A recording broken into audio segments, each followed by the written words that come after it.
Bueno, muchas gracias. Gracias a la Embajada de Estados Unidos por invitarme a entrevistar a Richard Ford. Como les comentábamos, la conversación va a ser en inglés, así que el que necesite traducción puede pedir que les den los auriculares.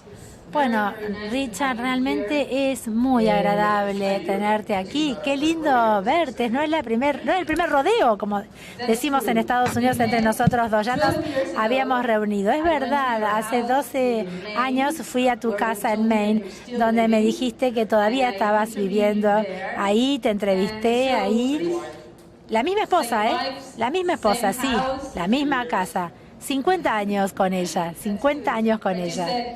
Pero dijiste que tenías diferentes perros, ¿no? Sí, perros sí, los perros vienen y se van. Pero la misma esposa durante 50 años. Me acuerdo que tu casa era tan hermosa y Maine es tan especial, la ciudad. ¿Podrías describir un poquito cómo es Maine? Porque la gente de Argentina, cuando viaja a los Estados Unidos, normalmente no va a Maine. Sí, por eso es un lugar tan lindo todavía. No porque los argentinos no vayan, sino porque casi nadie va a Maine. Por eso sigue siendo un lugar tan hermoso, porque no va nadie. Está muy lejos en la parte noreste de nuestro continente estadounidense. Canadá está justo por encima de nosotros. Y New Hampshire está justo al oeste de nosotros, está en el noreste. Es un estado sobre el océano en general y su economía principal es la pesca y la madera.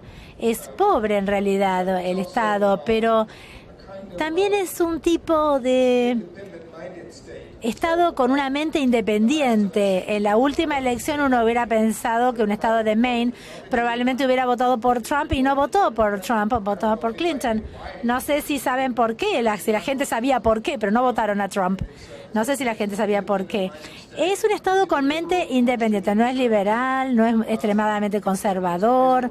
Es un lugar donde los escritores de Estados Unidos han ido para buscar un refugio y para estar lejos, porque es muy silencioso, no tiene mucha población. Yo vivo ahí porque quería vivir al lado del océano. Quería tratar de persuadir a mi esposa, que estaba en política en New Orleans, de que dejara su trabajo, que viniera a vivir conmigo. Entonces compré una casa muy linda en Maine para sacarla de la política. Yo dije, cuando vea esta casa tan bonita, se va a mover conmigo, a trasladar, y en 5 años lo hizo. Pero después de 5 años se mudó conmigo. Bueno, cuando yo estuve ahí entrevistándote, me contaste que ibas a escribir. ¿Puedes escuchar mejor? Como una novela breve, porque estabas terminando en ese momento The Lay of the Land, Acción de Gracias, que había sido realmente muy largo para vos. Dijiste que no ibas a escribir otra novela tan larga como Acción de Gracias y que ibas a escribir una novela más corta y ya tenías el título, que era Canadá. Yo escuché eso y dije, uy, ya tiene el título, pero después lo que sucedió algunos años más tarde es que se publicó Canadá, o sea que sí escribiste la novela, pero no tenía, supongo yo, otra cosa más que el título. Entonces, ¿cómo funciona esto como novelista? Tenías solo el título. Bueno, realmente, Paula, no lo sé, porque tiene que haber algunos misterios que residen en el esfuerzo artístico. No siempre se puede analizar todo y explicar todo. Había algo con respecto a la cadencia de la palabra Canadá, que yo escuchaba y que me gustaba, algo del sonido, cómo sonaba. Creo que frente a un libro, en la portada de un libro se iba a ver bien. En términos poéticos, Canadá es como un dáctil. Es como un dáctil, es como que va así, ¿no? Así se ve. Me gustan estas líneas dactílicas porque es como que hacen que las cosas vayan hacia adelante, ¿no? La dactílica. Me encanta el país también. Canadá es un país maravilloso. Yo viví alrededor de Canadá, como también de Michigan. también del otro lado de Ontario, así que es un país maravilloso y los estadounidenses lo toman como algo por sentado. Como novelista, si podés encontrar algo que la gente da por sentado, ahí tenés un tema, porque les podés contar cosas que ellos no saben. Quería decir cosas sobre Canadá que tenían que ver con que era su lugar de refugio. Sí, realmente la novela tiene que ver con eso. Cambiaste entonces de algo que tenía que ver con la caracterización de estadounidense, con Fran Bascombe, algo más tradicional de New Jersey, del centro de Estados Unidos, y en Canadá cambias a algo totalmente diferente en cuanto a los personajes que están en los márgenes, que tiene que ver también con cruzar la frontera. Son delincuentes, sí, delincuentes que cruzan la frontera. ¿Cómo te sentiste cambiando a este tipo de personajes? ¿Cómo sabías qué tipo de personajes ibas a incluir? ¿Tuviste que hacer investigación para saber quiénes iban a ser? Es el tipo de entornos que a mí me atrae. El tipo de, entorno de clase media o baja es donde yo nací y crecí. Era natural para mí pensar en ese tipo de personaje. No sabía tanto sobre los personajes. Pensé que sus vidas eran importantes y que podía sacar beneficio de eso. Fue simple entonces, porque todos nosotros, creo yo, vos, yo, todos los que estamos aquí, hablamos con diferentes personas y hablamos con diferentes voces. Cuando hablamos con el sacerdote hablamos con una voz, con los hijos con otra voz, con nuestro analista con otra voz.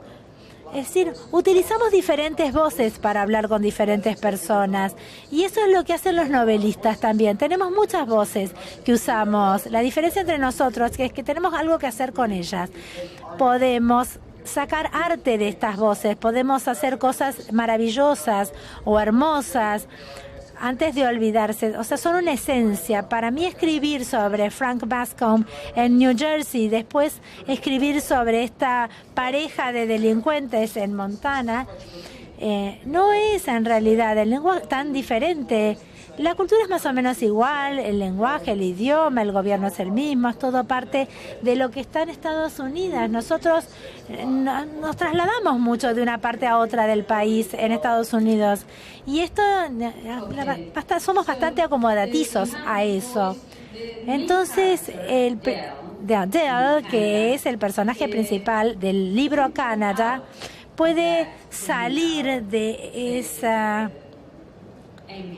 este ambiente delictivo, y eso es muy interesante. Él puede convertirse después y hacer lo que su mamá quería hacer, que era dedicarse a la literatura. O sea, sale de la delincuencia, se dedica a enseñar a la literatura. Entonces, ¿cómo? Vos escuchaste esa voz de Dale y él te guió hacia este camino para salir de esta familia anterior o pasada. Tenemos que contarle al público, los que no leyeron el libro, que los padres de este personaje robaron un banco. O sea, ¿podrías contar un poquito sobre esta novela? Porque es una historia muy interesante. Bueno, es una novela sobre una familia en Great Falls, Montana.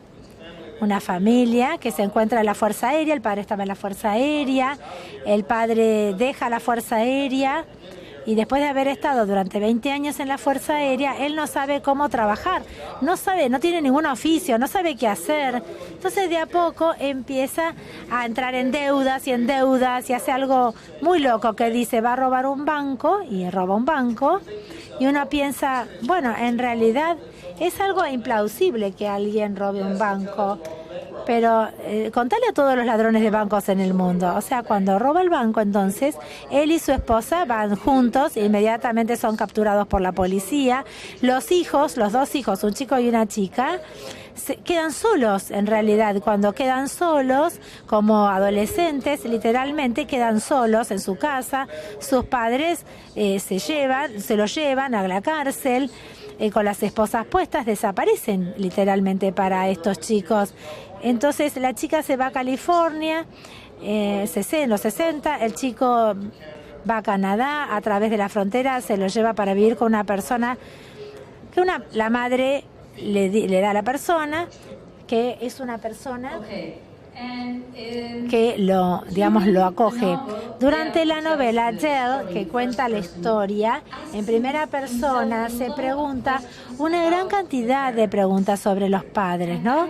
Y yo tengo una pregunta: ¿por qué la madre, que es judía, dicho sea de paso, él siempre dice que él se ve como si fuera extranjero? Él se ve extranjero. ¿Por qué se ve como que ella también es una extranjera? ¿Por qué ve a ella como una extranjera? Bien, ella no es que se parece a él. Ella proviene de judíos polacos que escaparon durante el último siglo, no durante el Holocausto, sino antes de los judíos escapan. Entonces, ellos, digamos, se ven como, digamos, tienen una cara como más oscura, tienen una fisionomía diferente en la cara con respecto a él. Su papá en realidad es blanco, es como de Kentucky, digamos, medio irlandés, digamos, como un estadounidense regular, digamos, común. Y él se ve mucho como el papá, perdón. O sea, se parece al papá, ¿no? Los padres en realidad hablan alemán, pero casi nunca conocen, ¿no? O no los conocen a los abuelos, ¿no? O sea, van a ir a su casa, ¿no? Cuando los padres son atrapados por la policía, son llevados a la cárcel. Entonces estos chicos no ven a los padres nunca más. Una vez más, sí, los ven a los padres, pero en la cárcel. Hay un libro maravilloso escribí realmente. Fue el libro realmente más entusiasmante que yo tuve, porque narré cómo robaban un banco. Fue intenso realmente, fue muy entusiasmante para mí. Nunca robé un banco antes.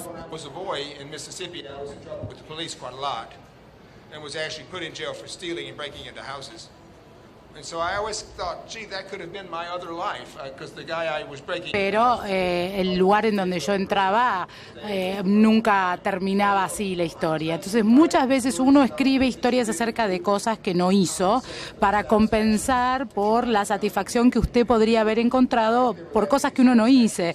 Yo creo que no tiene ningún tipo de satisfacción robar. Yo no seguí esa carrera. No, claro, no seguiste esa carrera de... No seguí con esa carrera porque cuando estaba en el punto de quiebre, cuando los chicos quedan a ese punto de quiebre de ir para un lado o para el otro, murió mi padre. Cuando mi padre murió, mi mamá me dijo algo que uno no esperaría. Me dijo: no te voy a sacar de la cárcel nunca más.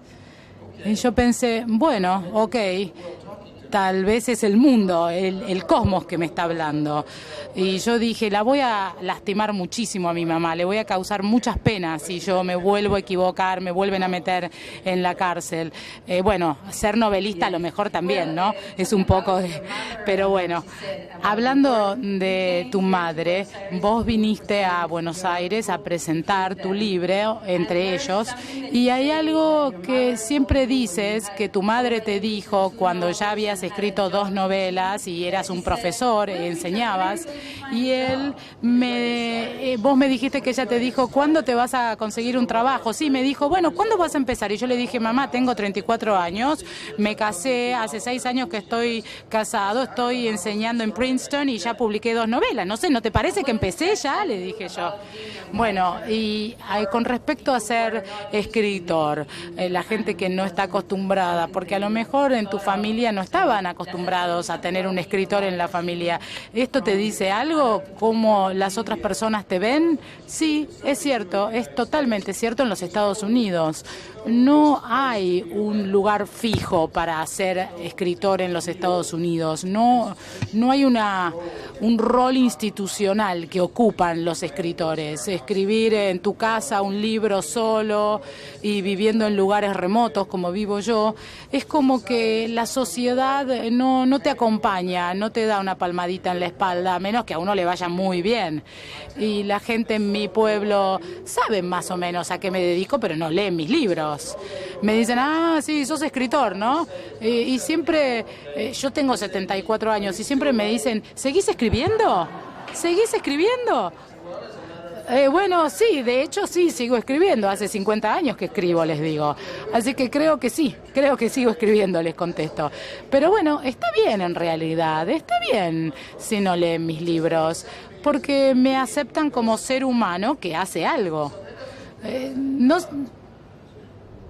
No me molesta, no me hace sentir enojado eso. Escribes en tu casa en Maine, sí, y en una casa bote, digamos, en un barco que lo hice casa para poder escribir. ¿Y en el invierno también? Sí, el invierno es la mejor temporada en Maine, porque hace bastante, bueno, hay tormentas y puedo escribir tranquilo ahí, hace frío, no pasa nada, es una época muy linda y uno hace lo que le gusta, pero hay que aceptar el frío. Si no aceptas el frío, entonces no, mejor no vayan a Maine. Pero yo viví en Mississippi, que hace mucho calor. Ayer hablábamos de eso, ¿no? De vivir en el sur en Estados Unidos. Nadie quiere vivir en el sur porque hace demasiado calor. Tengo un libro que se trata de escritores que provienen de Nueva Orleans y estás incluido en ese libro. ¿Qué sentís estar incluido en un libro de escritores que provienen de New Orleans, dado que elegiste vivir en el norte, bien en el norte? Me siento muy bien con respecto a eso. Me pongo contento cuando mis libros aparecen mencionados en cualquier lado que aparezcan mencionados, porque como escritor el verdadero trabajo mío fue de alguna forma exceder el regionalismo, es decir, no ser un escritor de Montana o del sur o de Nueva Jersey, ser un escritor suficientemente bueno para los Estados Unidos y para escribir libros que hasta vengan a la Argentina o que los lean en Francia o en Rusia o en Alemania. Eso es lo que yo quería hacer. Cuando yo comencé a tratar de ser en el 68, yo quería ser un gran autor, un gran escritor. No quería ser alguien que solamente fuese conocido por ser de Mississippi o ser de algún lugar. Yo quería ser mejor que eso. Yo quería tener todos los lectores posibles de cualquier parte del planeta. Bueno, sos un gran escritor. Bueno, estoy trabajándolo. Y tuviste amigos que son o fueran grandes escritores como Raymond Carver, muy buen conocido acá. Él vino una vez a la Argentina. ¿Te contó algo? ¿Te mencionó algo? No, es la primera vez que me cuentan esto. ¿Cuándo vino? En el 1984. 1984. Bueno, lo mantuvo un secreto. A lo mejor no me quería hacer sentir mal porque yo no había venido nunca. Puede ser, es posible. Él era muy bueno, muy buen tipo. Y no me iba a decir, ay, yo fui a la Argentina y la pasé bomba y vos no, estás acá. No vino a Buenos Aires, vino a otra ciudad que se llama Rosario. Estuvo ahí un periodo breve de tiempo. Fue como una visita muy misteriosa. Pero bueno, me encantó lo que hizo, no sabía nada. Y vino con Tess, con su esposa. Bien, ok. ¿Nos podés contar acerca de tu amistad con él? Bueno, yo me enamoré de él cuando nos conocimos en el 77. Teníamos el mismo sentido del humor, él era muy generoso, pensaba mucho en el otro, él temblaba un poco porque estaba tratando de dejar el alcohol, estaba tratando de dejar a todos sus amigos que tomaban y se estaba tratando de alejar del alcoholismo. Y yo no era alcohólico, y a mí me caía muy bien y a él también yo le caía muy bien.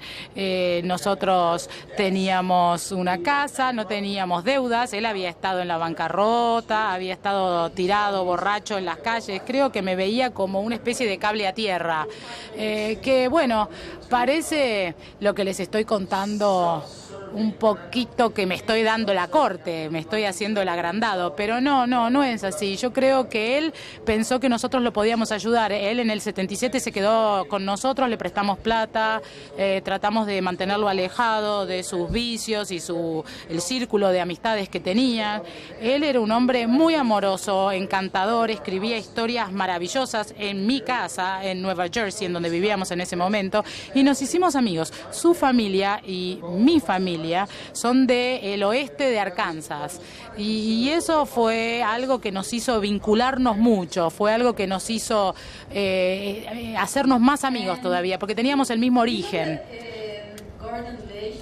Gordon Lish supuestamente alteró un poco las historias, los cuentos que Raymond Carver había escrito. ¿Eso es verdad? Yo quisiera que no habláramos de eso. ¿Les ofendería mucho si no habláramos de eso? Gordon Lish es un hombre espantoso, horrible, y creo que ni deberíamos mencionar su nombre. Creo que así debería quedarse, sin mencionarlo. Sí, esa es tu opinión y es la verdad. Y es la verdad. Mencionaste que algunos escritores de los Estados Unidos quieren y fueron a vivir a Maine. ¿Quiénes y por qué? Bueno, Stephen King nació en Maine y vive en Bangor. A ver. Bueno, a ver si me acuerdo. Me pusiste a pensar. Alrededor de Camden y al norte de Camden, Jonathan Reithman, Ben Marcus, May Swenson también vivió ahí. El gran historiador de los Estados Unidos, ¿cómo es su nombre? Bueno, créanme, es bastante buena la lista que les hice, y mejor que muchos de mis amigos, de la memoria que tengo.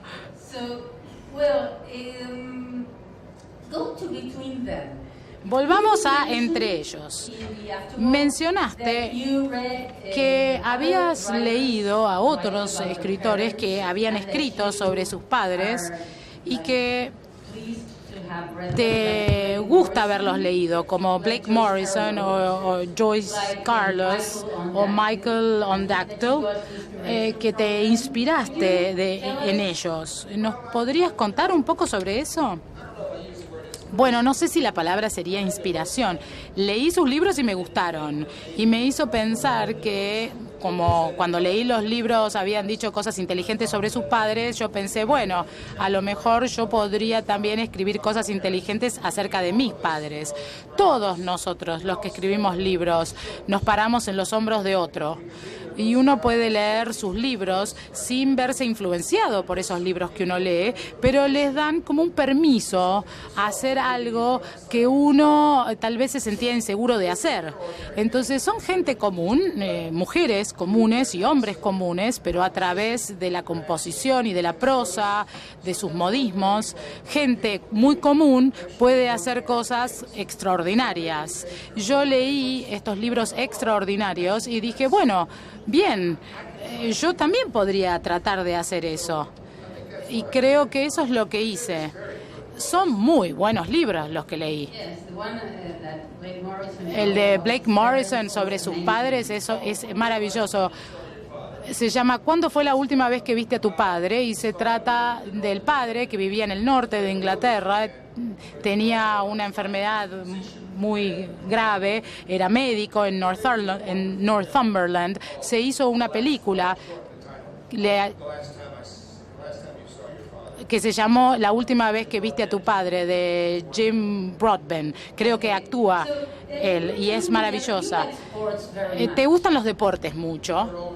Sí, para ser un hombre mayor, sí. ¿Qué deportes te gustan? Bueno, me gusta el squash. Me gusta squash 2 o 3 veces por semana. Le estaba diciendo a Silvia ayer que en el estudio en donde yo trabajo tengo una bolsa para boxear, y cuando las cosas me sobreponen, me paro y le doy a la bolsa de boxeo, como no se imaginarán cómo le doy. Es lindo pegar una bolsa pesada a veces. ¿Te gusta el boxeo? Sí, me gustaba cuando era joven. Era boxeador yo. Practicaba boxeo cuando era joven. Así que bueno, los libros tampoco son... No era muy buen boxeador y no sé si los libros fueron mucho mejores. Hay una tradición en los escritores estadounidenses que tiene que ver con el boxeo. Mailer, Hemingway, Joyce Carol Oates escribió acerca de Mike Tyson. Sí, sí. Bueno, tal vez haya algo pugilístico en ser novelista. Uno está peleando con las palabras, con los lectores, peleando con los críticos. Mi mujer, que es planificadora urbana y planificó y trabajó para la planificación de New Orleans, ella se estaba yendo a trabajar y yo le dije, ¿qué dirías si alguien te preguntara qué haces todos los días? Y ella me dijo, y me pelearía con ellos todo el tiempo, me estaría peleando. Y bueno, es una metáfora operativa de la vida del escritor. Estamos siempre peleándonos, tirando golpes. Y también uno trabaja con las manos cuando escribe, ¿no? Pero de manera diferente. Yo escribo con un lápiz y con una lapicera. Sí, a una hora. Sí. No, tengo apuro. No tengo ningún apuro. No tengo otra cosa más que hacer. ¿Y todas esas novelas tan largas las escribiste con un lápiz y un papel? Sí, totalmente. Henry David Thoreau dijo, un escritor es un hombre que no tiene nada que hacer y encuentra algo para hacer. Y yo soy esa persona que no tiene nada que hacer. Y entonces, ¿después la tipeas? Sí, mi letra no se lee muy bien. Soy el único que lo entiende, en realidad. Digo la verdad. No hay mucha gente que me pueda entender la letra. Entonces, después la tipeo. Entonces, ¿no podrías escribirla directamente en la computadora? No me voy a sentar mirando una pantalla de computadora todo el día. Es como que las palabras son diferentes cuando uno las escribe que cuando uno las mira en un monitor. Para mí son palpables las palabras, tienen cuerpo, tiene síncope, tienen apariencia, sonido, y mucho de eso queda oculto en la computadora. En la página de la computadora uno tipea un párrafo y todo se ve muy lindo, perfecta. Está siempre perfecto el párrafo y yo no quiero que se vea perfecto el párrafo, quiero que lo pueda después arreglar, quiero que se vea feo para yo arreglarlo. Bueno, cambiemos un poquito el tema entonces ahora. Me gustaría preguntarte, ¿cómo ves hoy en día la situación social en los Estados Unidos? Bueno, la veo como algo que no se puede generalizar, algo sobre lo cual no se puede hacer generalizaciones. No hay una situación social igual en todos los Estados Unidos. Hay inigualdad en los ingresos, falta de igualdad en los ingresos o desigualdad. Hay problemas con el gobierno, tenemos una constitución muy buena. Si la gente votara más sería lindo, sería mejor. En general la gente está desatisfecho con el gobierno, pero bueno, está bien, hasta cierto punto tienen derecho a estarlo, pero necesitamos un gobierno. No podemos sobrevivir sin gobierno. Y el gobierno, de muchas formas, es también parte intrínseca de la situación social. Así que yo diría que es una transición, está pasando de una cosa a la otra, pero siempre ha sido así. En otras palabras, uno no puede generalizar. Nosotros, bueno, como dijo William Blake, uno no puede hacer el bien en forma general, uno puede hacer el bien en forma particular. Si le van a pedir la opinión acerca de la situación social, le tienen que preguntar a una persona y después le tienen que preguntar a otra persona y después a otra persona, pero uno no puede hacer una generalización y entenderlo. Por eso, escribir novelas es una ocupación muy útil, porque escribir novelas hace que uno pueda poner el ojo del lector en la vida de los individuos que se ven afectadas por cuestiones de la economía. Pero uno tiene que entender la economía para eso, y para eso tiene que hablar con los individuos. Yo siempre digo, si uno volara en un suburbio, por sobre un suburbio de Estados Unidos en un helicóptero, y ven a una persona cortando el césped con una gorrita, y uno baja para ver quién es esa persona y le sacamos la gorrita, sería un pakistaní. Así que no hay un estadounidense típico, no hay una generalización de la situación social. Son muchas situaciones sociales que experimentan cada uno de los individuos que viven en el país. En las novelas de Frank Bascombe siempre se incluye el tema de las políticas. A él le gusta hacer comentarios políticos o opinar de la política. Dijiste que habías tomado notas para escribir otra novela que Frank Bascombe también sea protagonista. Sí, tengo como 100 libritos llenos de cosas para Frank Bascombe. ¿Y puede llegar a continuar con sus opiniones políticas en un próximo libro? Sí, ¿por qué no? Todos los otros libros también tienen algún contenido político, aunque, por ejemplo, el escritor deportivo fue también político, Acción de Gracias también, el Día de la Independencia también, Déjeme ser honesto contigo también.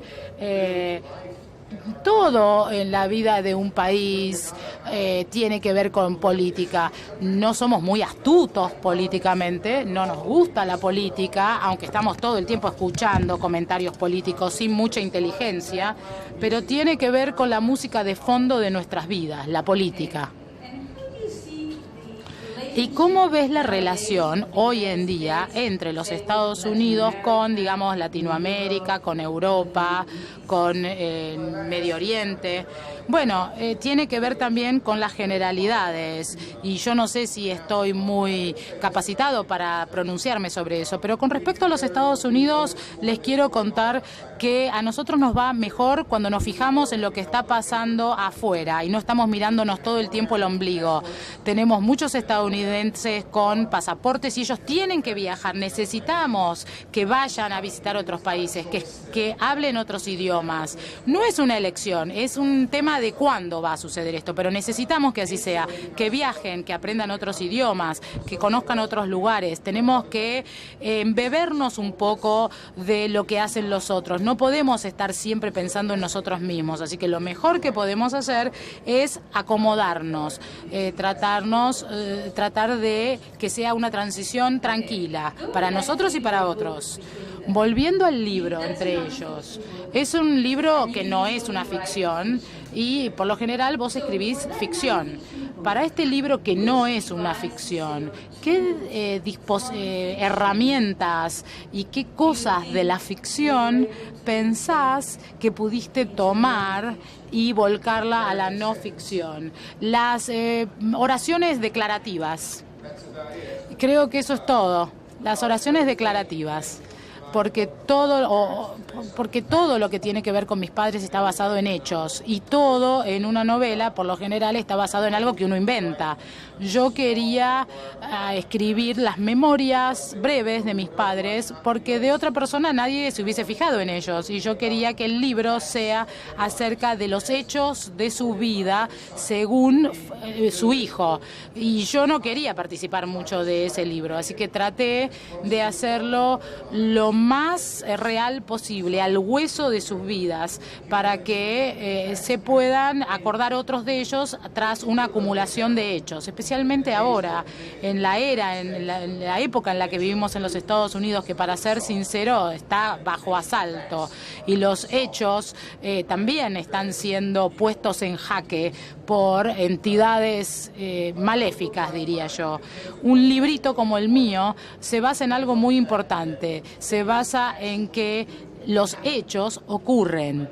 Mis padres fueron personas reales. Mi papá tenía un trabajo. Mi mamá era mi mamá. Me tenía a mí. Son simples hechos. Nosotros estamos ahora en jaque. Parece que los hechos se pueden negociar, que los hechos se pueden interpretar como a uno le parezca, pero no en mi pequeño libro. Hay algunos hechos muy interesantes en ese libro. Entre ellos, cuando murió su papá, su familia vino y de alguna manera lo robó. Cuando mi papá murió, Vivíamos en Jacksonville, Mississippi, y toda la familia estaba en Arkansas. Era gente muy poco sofisticada, pueblerina. Entonces el cuerpo estaba en nuestra casa. Mi mamá estaba completamente convulsionada con la pena de haberlo perdido. Y vino el hermano de él y lo llevó en un auto y se llevó el cajón a Arkansas sin preguntarle a mi mamá si podía llevarse el cuerpo. Mi papá está enterrado al lado de su mamá y no al lado de mi mamá.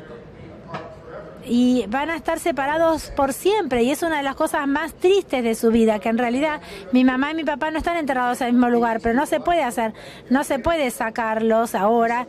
A ellos no les importaría, yo lo haría, digamos, por mí, pero no haría todo este lío para poder hacer que estén juntos ahora en la muerte. Pero sí, vino el hermano, se llevó el cuerpo de mi padre de mi casa y se lo llevó a Arkansas. No se puede hacer nada. Flannery O'Connell tiene una historia que dice, mi tío fue, hablando de los escritores del sur, ¿no? Sureño. Aurora Welty, usted la menciona en el libro, que la mamá o tu mamá decía ese nombre, no quería decir nada para vos, su nombre, pero luego, por supuesto, significó algo. Aurora Welty, ¿qué significó para vos como escritor cuando desarrollaste tu escritura? Cuando era chico, hasta los 32 años, yo no la conocía, Aurora Welty. Cuando vivís en Jackson, Mississippi, como yo, ella vivía en Jackson, Mississippi, en ese momento, ella, como vivía ahí y escribía estos cuentos maravillosos, generó un sentido de permiso en toda la ciudad, en todo el pueblo. Si vos vivías en Jackson y pensabas que por ahí tenés alguna inclinación para ser escritor, había como un permiso otorgado porque ella era una maravillosa escritora y estaba ahí cerca tuyo. Y había, digamos, un lugar tan chico, conservador, pueblerino. Ser escritor era ser rebelde en ese momento. Era más fácil ser vendedor de autos o banquero o abogado o médico, pero ser escritor, como dije anteriormente, no había ningún lugar institucional para escritor.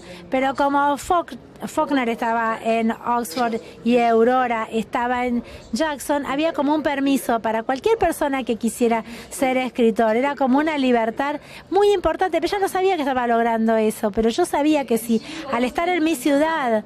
Y ella vivió con su mamá siempre, ¿no? Hasta que murió su mamá vivió siempre. Después vivió sola, nunca se casó, hasta los 90 vivió, no se casó nunca. Tenía novios, sí, sí. 2 de ellos eran casados, ¿eh? Sí, 2 de ellos eran casados.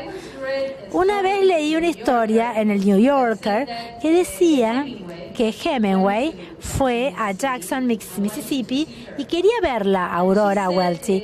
Y ella dijo, la llamó y ella dijo que iba a preguntar a su mamá si la mamá aceptaba a Hemingway que la visitara, porque ella vivía con su mamá. Y él estaba como ofendido, porque Aurora Welty le decía a él que iba a pedirle permiso a la mamá, pero dijo, bueno, está bien. Sí, pregúntale a tu mamá. Y dijo, anda mañana, o llama mañana. Y llamó el día de mañana y dijo, no, mi mamá dijo que no. Es el sur, es así el sur.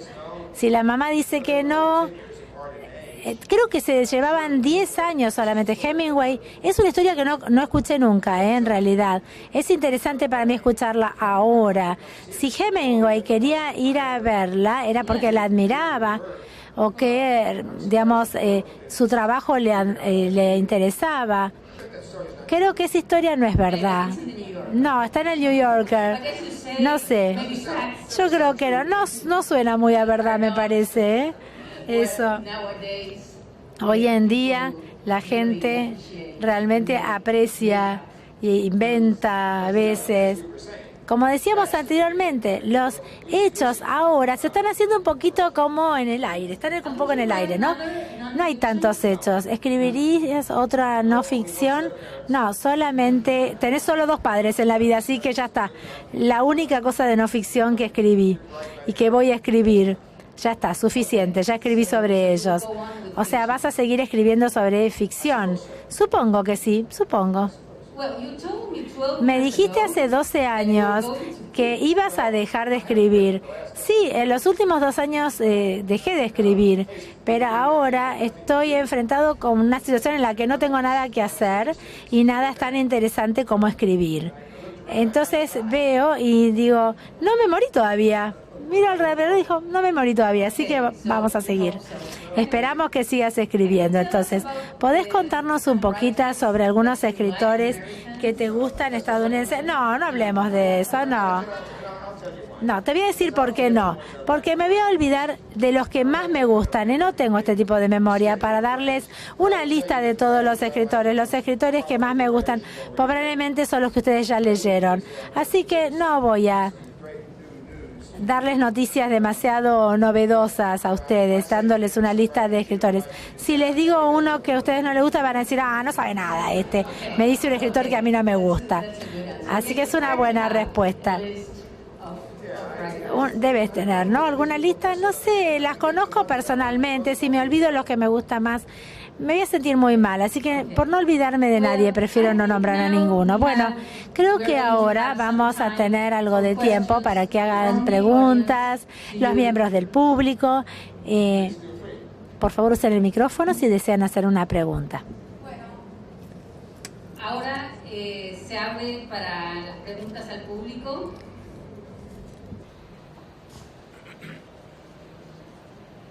Quería felicitarlo por la estupenda conversación y diálogo lleno de simpatía y naturalidad. Me encantó, no lo conocía personalmente y ahora deseo profundizar en su obra. Le voy a hacer una pregunta comprometida.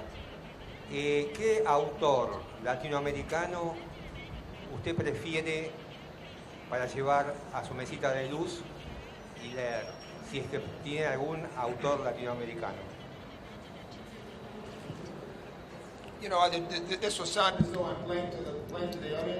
Parece un juego. Yo leo a Borges todo el tiempo, no estoy jugando con el público, Leo a Borges. Está al lado de mi cama. Yo tengo los cuentos de colección de Borges. Para mí, cuando yo era joven, no podría ser un escritor más diferente que Borges, en realidad. Tengo realmente un estilo totalmente diferente, pero encuentro su obra, para mí, era liberadora, era graciosa, sin esas fronteras o límites de la representación. Él llevaba, digamos, él parecía como que era hecho de una manera, digamos, como pristina, ¿no? Era como de todos los escritores que leí durante este periodo intenso cuando los estadounidenses estaban leyendo a los autores latinoamericanos en el fines 60 y principios 70, él es el que más leía. No estoy tratando, digamos, de hablar bien de Argentina porque estoy en Argentina. Espero que ustedes se sientan muy orgullosos de él porque un gran escritor. Y lo que quiero decir algo con respecto a lo que vos dijiste, que yo era una persona amable o tal vez lo soy, tal vez no lo sea, ¿no? Una buena persona.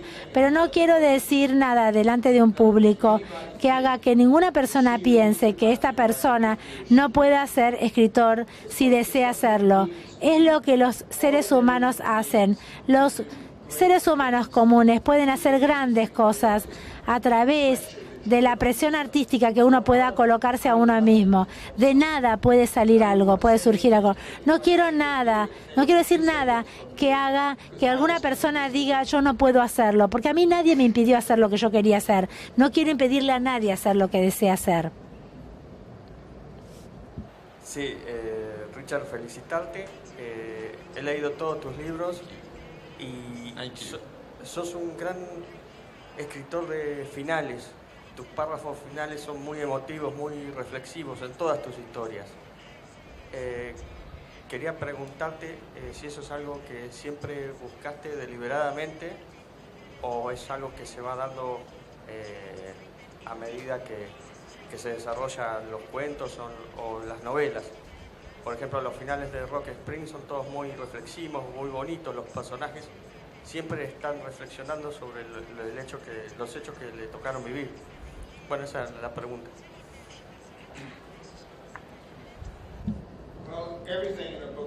Todo en un libro es deliberado. No tengo nada más que lo deliberado que hice cuando lo escribí. Pero para mí, el final de un libro, o de una historia, de un cuento, es el último movimiento, el último momento que yo tengo con ustedes como lectores. Quiero recompensarlos con algo. No quiero que haya un stop, un punto final, que ustedes sean invitados fuera de esta historia formalmente, o que sea de calidad, digamos, el final, que sea accionable, que sea palpable, que sea dramático al final, que tenga un punto, un sentido en sí mismo.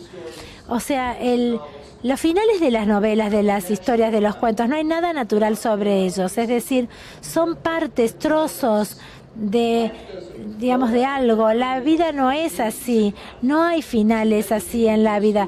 Uno tiene que ponerle un final a una historia para encapsular la experiencia de la historia y que el lector se concentre en eso lo más posible. Quiero hacerlo de una manera que en sí misma el final sea una invitación formal a concluir, digamos.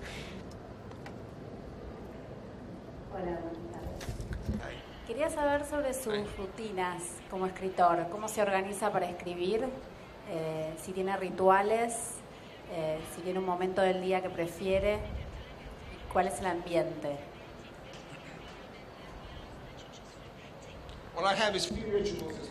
Tengo la menor cantidad de rituales que pueda. No me gustan los rituales porque comienzan a ser limitantes para mí. Si tengo muchos rituales, trato que sea parte de mi vida el escribir, y eso es la vocación. La vocación es algo que uno hace a medida que uno vive, digamos. La profesión es algo que está en otro camino, en otras vías, digamos. Trato que mis días de trabajo encajen dentro del ritmo natural de mi vida. No empiezo demasiado temprano, me levanto, me siento en la cama con mi esposa 1 hora tomando el desayuno, tomando café todos los días. A veces veo el email, chequeo el email. 9:30, a las 10 voy a mi estudio, trato de trabajar hasta la 1, después si siento de 3 a 5 vuelvo, pero si no quiero volver a mi estudio a escribir no lo hago. O sea, si no quiero ir a trabajar el martes, digo, hoy no voy a hacerlo, no voy a trabajar. Y nadie me va a decir que vaya a trabajar. Mi esposa no me va a decir nunca, deberías ir a trabajar, ¿eh? Nunca diría eso. Nunca me diría eso. Probablemente tendría cosas para que yo hiciera si estuviera en la casa. A ella le gusta que yo esté alrededor de ella, estar con ella, y me gusta estar con ella. Entonces no me gusta hacer que el trabajo sea arduo. Trato de que el trabajo de escritor no es como ser un abogado. Bueno, el trabajo es demasiado duro. No es duro ser escritor. El trabajo de un escritor no es difícil en realidad. Es completamente inmersivo, a veces te drena, a veces es aburrido. Tiene muchas características, pero no es verdaderamente difícil, como muchos otros trabajos que son realmente difíciles o arduos. Pues la gente que trabaja en Wall Street, por ejemplo, yo pienso en esta gente, trabaja 90 horas por semana. Yo no quiero trabajar 90 horas por semana. ¿Por qué quiero? Quiero ser humano, quiero que sea algo humano, donde uno viva. Hemingway, por ejemplo, arruinó la sensibilidad de ser escritor. Él dijo o hizo pensar que era como ser un sacerdote. Yo no quiero ser un sacerdote. Yo quiero ser un pecador. Hola, Fran. Antes que nada, felicitaciones por sus libros. Quiero verte. Felicitaciones primero por sus libros, lo estoy descubriendo, he leído la mitad, me queda la mitad por descubrir, así que muy bueno eso. Y me siento identificado con la saga de Frank, me hizo acordar a Harry Conejo de John Updike, y quería saber su opinión acerca de John Updike y si Frank podría ser amigo de Harry Conejo. ¿Qué opina de John Updike? Well, I was a friend of John's. Yo fui amigo de John, así que yo fui amigo de Updike, seguro. Así que si Updike no hubiera escrito estos libros de Rabbit, yo tal vez no habría considerado escribir novelas conectadas. Como dije, todos nos paramos sobre los hombros de otros, ¿no? Y a pesar de que mis libros se cuentan en la primera persona, los de ellos son en tercera persona y en el pasado, los míos en el presente, primera persona. Hay diferencias, es como si fueran dos lenguajes diferentes. Mi personaje es más optimista tal vez que el de John. Mi personaje tal vez no es más gracioso que el de John. Pero creo que tienen algunas similitudes. Son viejos como yo, como John, pero en general lo que divergimos es bastante importante, digamos. Mi visión del mundo es muy diferente de la de él. Era mucho más inteligente que yo.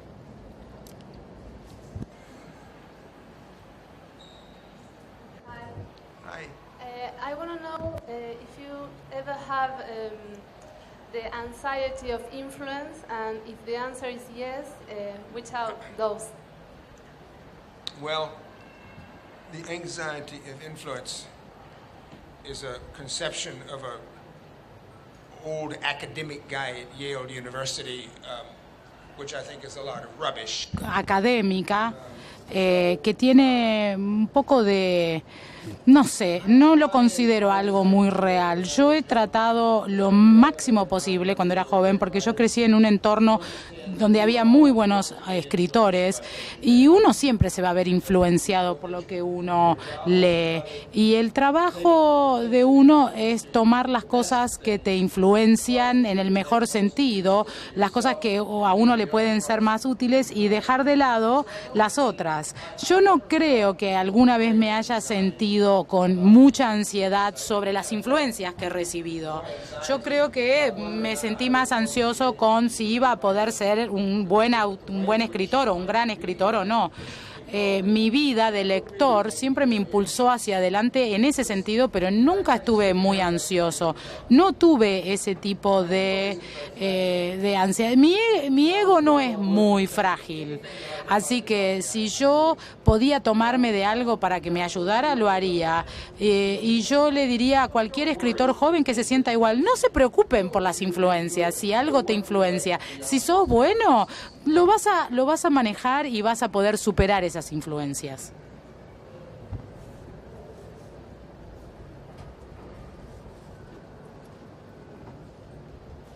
Hola. Bueno, me encantaron tus libros en todo sentido, son profundos, son graciosos, el humor es importante y quería preguntarte respecto a la acción en tus libros. La acción, los sucesos parece que se van a desarrollar hacia algo catastrófico y siempre se detienen un poco antes de llegar a la catástrofe, especialmente la saga de Bascom. Y está todo hecho de detalles que, a pesar de que ser cosas pequeñas, crean un suspenso. A mí me enganchan esos libros, a pesar de que no haces una narración llena de eventos. Son como microeventos.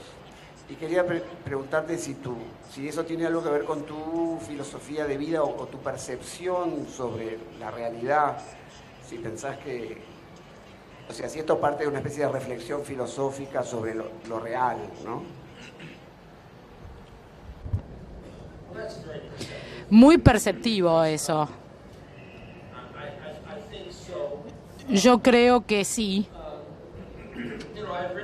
Yo he escrito libros en donde hay robos o muertes, hay relaciones sexuales, eventos, robos de banco, eventos violentos, pero creo que el lenguaje es en sí mismo un hecho, un evento.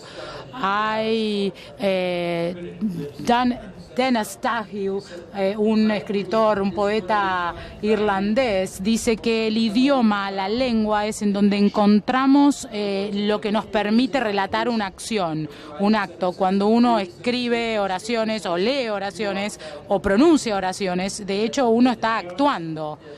Inherente en todos los idiomas, siempre hay algún tipo de acción. Con esto lo que quiero decir es que uno toma una decisión para elegir una palabra y no otra.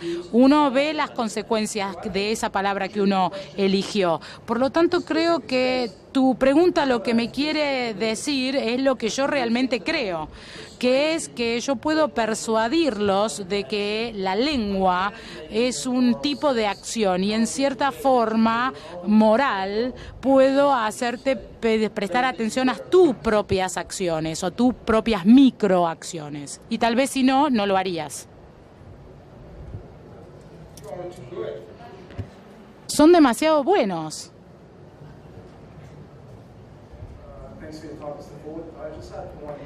Tengo una pregunta. Con la velocidad de la información hoy en día y de los comentarios y las noticias, estamos las 24 horas del día, los 7 días de la semana, no sé cuántos milímetros de segundos de notas y noticias hay.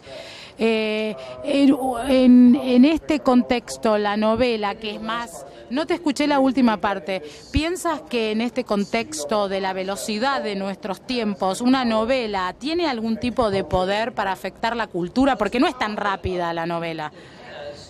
Sí, tiene poder, pero se está viciando por el tiempo y cómo la gente aprecia tanto la velocidad del tiempo y que las cosas son tan instantáneas. Y bueno, justamente estábamos hablando recién de eso, detenerse, prestar atención a la vida, a lo que uno está haciendo, poder tener una vida en donde el tiempo se define nada más que en dólares. Bueno, creo que eso es un gran desafío para las novelas y para los lectores. Es un desafío poder detenernos lo suficiente para hacer lo que la novela nos pide que hagamos cuando hay tantas otras cosas tan interesantes que nos tironean todas las horas del día y de la noche. Lo que quiero decir es que todos conocemos la experiencia de levantarse a la mitad de la noche y mirar la computadora para leer algo. Es una experiencia bastante fea, ¿no? Y sin embargo lo hacemos. Algo nos genera esa necesidad. Estamos siendo tironeados por fuerzas que hasta cierto punto no las reconocemos como tales y lo hacemos por motivos que tampoco conocemos, lo hacemos en forma reflexiva, como si fuese un reflejo. La novela siente esa presión, ese desafío.